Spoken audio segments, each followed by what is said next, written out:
এত জঘন্যভাবে তারা পালিয়েছে, পৃষ্ঠ প্রদর্শন করে। আমি যদি লজ্জার কথা বলি, তারা তাদের অন্তর্বাসগুলো পর্যন্ত নেওয়ার সাহস পায় নাই। ভিডিওতে আপনারা দেখেন নাই। এই পর্যায়ে বক্তব্য রাখার জন্য বিনীত অনুরোধ করছি জুলাই অভ্যুত্থানের অন্যতম বীর যোদ্ধা আমাদের প্রিয় ভাই মাসুম বিল্লাহ। বক্তব্য নিয়ে আসছেন জুলাই যোদ্ধা মাসুম বিল্লাহ।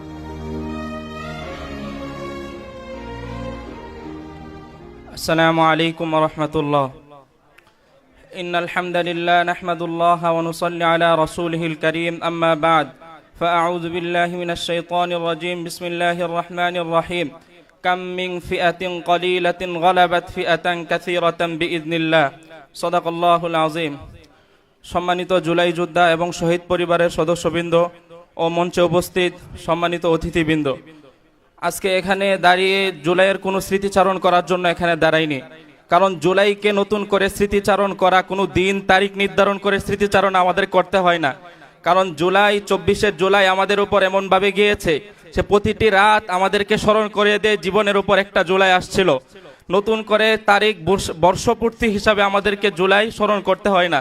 এখানে প্রতিটা আহত রাতে যখন ঘুমাইতে পারে না, তখন তাদের মরণ স্মরণ প্রতিটি রাতেই হয় যে তাদের উপরে একটি জুলাই আসছিল, যার কারণে তারা এখনও সেই জুলাইয়ের জন্য চোখের পানি ফেলতে হয়। আমি শুধু আপনাদেরকে একটি সুসংবাদ শোনাতে চাই, একটি আশার বাণী শোনাতে চাই। আমরা যে কতটা সৌভাগ্যবান সেটা শোনাতে চাই। আল্লাহ তাআলা তার কোরআনে একটা কুদরতের কথা বলেছেন, একটা নিয়ামতের কথা বলেছেন। যে কুদরতটা হচ্ছে আল্লাহ তাআলা নিজ অনুগ্রহে তার খাস বান্দাদেরকে দেখার এবং উপভোগ করার, অবলোকন করার সৌভাগ্য দান করেছেন। সেটা হচ্ছে কাম্মিং ফিআতিন কলিলাতিন গালাবাত ফিআতান কাসীরাতান বিইذনিল্লাহ। আল্লাহ তাআলা যুগে যুগে আল্লাহ তাআলা নিজ অনুগ্রহে অনেক ছোট দলকে বড় বড় দল, শক্তিশালী দলের বিরুদ্ধে জয়ী করেছেন। আল্লাহ তাআলা আমাদেরকে ঠিক তেমনই একটি সৌভাগ্যের, একটি নিয়ামতের, কুদরতের অবলোকন করার তৌফিক দান করেছেন। যে আওয়ামী সরকার তার গুন্ডা বাহিনী, পেটোয়া বাহিনী দ্বারা কিভাবে চেষ্টা না করেছে তারা আমাদেরকে দমন করার জন্য, আমাদেরকে ধ্বংস করার জন্য, আমাদেরকে ধমিয়ে দেওয়ার জন্য। কি ছিল আমাদের কাছে? ছিল না কোনো অস্ত্র, ছিল না কোনো লাঠি। আমরা শুধু দাঁড়িয়ে যেতাম বুক চেতিয়ে। তারা যেভাবে ইচ্ছা সেভাবে আমাদেরকে দমন করার চেষ্টা করেছে, কিন্তু আল্লাহ তাআলা নিজ অনুগ্রহে তাদের বিরুদ্ধে আমাদেরকে জয় দান করেছেন। এটাই আল্লাহ তাআলার এক কুদরত, যেটা আমরা নিজ চোখে অবলোকন করার তৌফিক দান করেছেন।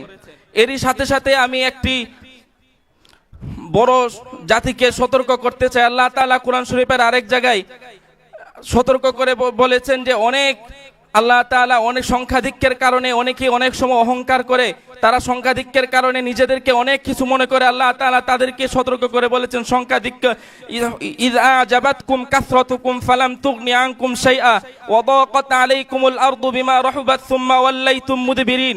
তোমরা সংখ্যাধিক্যের কারণে আজকে যারা নিজেদেরকে অনেক কিছু মনে করতেছো, মানুষের উপর জুলুম করতেছো, মানুষের উপর নিপীড়ন করতেছো, তোমরা মনে রাখো কতদিন আগেও তো তোমরা মাজলুম ছিলে, যেখানে তোমাদের দুইজন নেতাকর্মী ছিল না।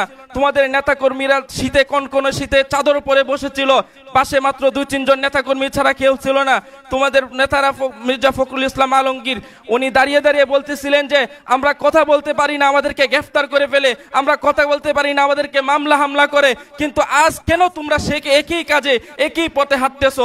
যদি তোমরা এভাবে জালেম হয়ে ওঠো, তাহলে তোমাদের জন্য দুঃসংবাদের বাণী হচ্ছে সুম্মা ওয়াল্লাইতুম মুদবিরিন। তোমরাও পথ প্রদর্শন, পৃষ্ঠ প্রদর্শন করে পালাবে। এমন ভাবে পালাবে যেমন ভাবে বিগত সরকার পালিয়েছে তো পালিয়েছে, এমন ভাবে পালিয়েছে অন্তত তাদের এত জঘন্যভাবে তারা পালিয়েছে, পৃষ্ঠ প্রদর্শন করে। আমি যদি লজ্জার কথা বলি, তারা তাদের অন্তর্বাসগুলো পর্যন্ত নেওয়ার সাহস পায় নাই। ভিডিওতে আপনারা দেখেন নাই? তাদের লজ্জা, নিজে প্রাইভেট কাপড়গুলো পর্যন্ত তারা নেওয়ার সময় পায় নাই। এভাবে তোমরা লজ্জাজনক ভাবে পালাবে।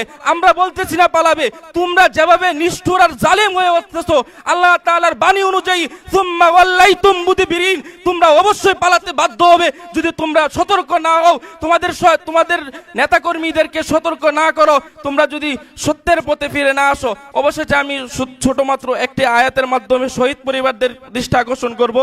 শহীদ পরিবারদেরকে বলবো, আপনাদের যারা প্রিয়জনরা, আপনাদের পিতা, আপনাদের সন্তান, আপনাদের স্বামীরা যারা আজকে শহীদ হয়েছেন, তাদের ব্যাপারে আমি বলবো, তাদের ব্যাপারে আপনারা চিন্তিত হয়েন না, তাদের জন্য আপনারা সুসংবাদ গ্রহণ করুন।